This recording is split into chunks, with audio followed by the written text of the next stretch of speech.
किया और हमने सबसे पहले अपना जो एक आईसीयू था, जो सबसे अच्छा आईसीयू है, जिसमें 24/7 एक क्रिटिकल केयर फिजिशियन रहता है। क्रिटिकल केयर फिजिशियन का मतलब होता है कि जो एक से ज़्यादा ऑर्गन जब इन्वॉल्व होते हैं किसी भी पेशेंट के, उसको वो डील करता है, जिसके पास रेडियोलॉजी का नॉलेज होता है, जो आपका ईको कर सकता है, अल्ट्रासाउंड कर सकता है, लंग स्कैन कर सकता है, पॉइंट ऑफ केयर की मशीन होती है जो 5 मिनट में आपको टेस्ट दे देती हैं, जिससे हम रैपिडली डायग्नोसिस के ऊपर पहुंच पाते हैं और इमीडिएटली आपका ट्रीटमेंट हो जाता है। तो ऐसी व्यवस्था के साथ हमने कोविड के सिक मरीजों को ट्रीट करना चालू किया।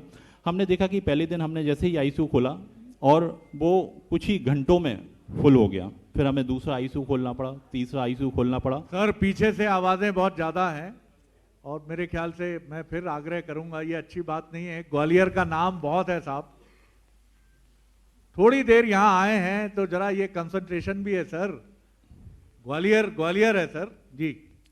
तो हमारे पास 22 वेंटिलेटर थे, हाई फ्लो मशीन थी। आप ये मान के आश्चर्यचकित होंगे कि हम 1 और 2 दिन में उसके लिए हमारे पास वेंटिलेटर की कमी होना चालू हो गई, हाई फ्लो की मशीन की जो कमी है वो होना चालू हो गई।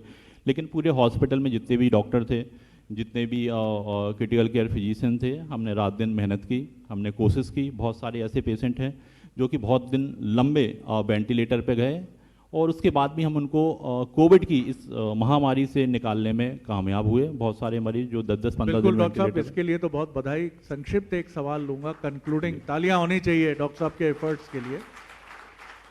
और जितनी इनकी पर्सनैलिटी है खूबसूरत, वैसा ही काम अपनी टीम के साथ इन्होंने किया।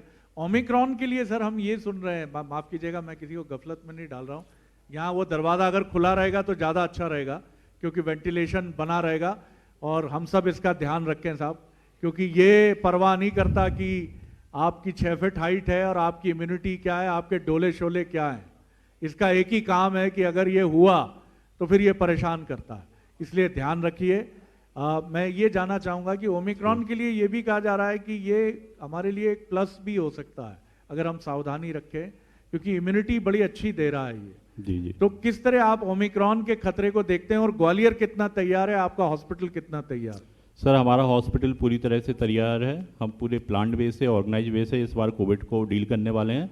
इवन हम बहुत जल्दी टेली मेडिसिन का एक ऑप्शन ग्वालियर की जनता को देना चाहते हैं, जिससे वो एक फ़ोन नंबर के माध्यम से फ़ोन पे भी बात करके अपना ट्रीटमेंट ले सकते हैं। उनको दवाइयाँ घर पे डिलीवर्ड किया जाएगी और अगर वो चाहते हैं कि रैपिड एंटीजन और RT-PCR वो कराना चाहते हैं, वो भी हम घर पे करेंगे।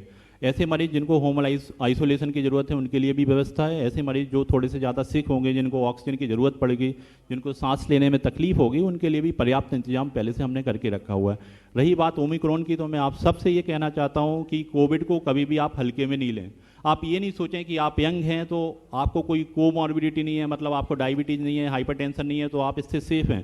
क्योंकि मैं आपको बताना चाहता हूँ कि सेकेंड वेव में ऐसे ऐसे लोगों को मैंने देखा है जो 20-20 साल के बच्चे थे, 25-25 साल के लड़के थे, जो 55-55 किलोमीटर मैराथन दौड़ते थे, जो रोज़ एक्सरसाइज करते थे, इवन उनको हम निकालने में कामयाब नहीं हो पाए।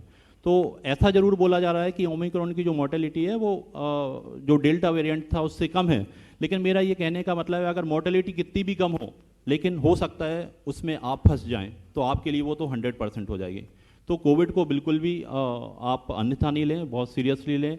मास्क हो गया, हैंड सैनिटाइजेशन हो गया, डिस्टेंसिंग हो गई, और आपको सिम्टम्स आते हैं तो आपको तुरंत उसकी जांच करानी है और ट्रीटमेंट लेना है। खासकर उन लोगों के लिए काफ़ी तकलीफ हो सकती है जो ऑलरेडी डायबिटिक है, हाइपरटेंसिव हैं, जिनको कार्डियक प्रॉब्लम है, जो रीनल ट्रांसप्लांट के पेशेंट हैं, उनको सावधानी रखने की बहुत ज़्यादा ज़रूरत है। अगर उनको कोविड होता है तो उनको बराबर डॉक्टर की सलाह लेने की ज़रूरत पड़ेगी। बहुत शुक्रिया सर, और बहुत ध्यान रखिए आप और हम सभी अपने मास्क का, 2 गज दूरी, मास्क है ज़रूरी, इसको बिल्कुल लापरवाही मत करिए सर, क्योंकि मैं फिर कहूँगा कि ये बहुत निर्मम बीमारी है कई मायनों में, और ये इससे कोई फर्क नहीं पड़ता कि आपका कद क्या है, आपका ओहदा क्या है, आपकी इम्यूनिटी क्या है। बहुत शुक्रिया डॉक्टर।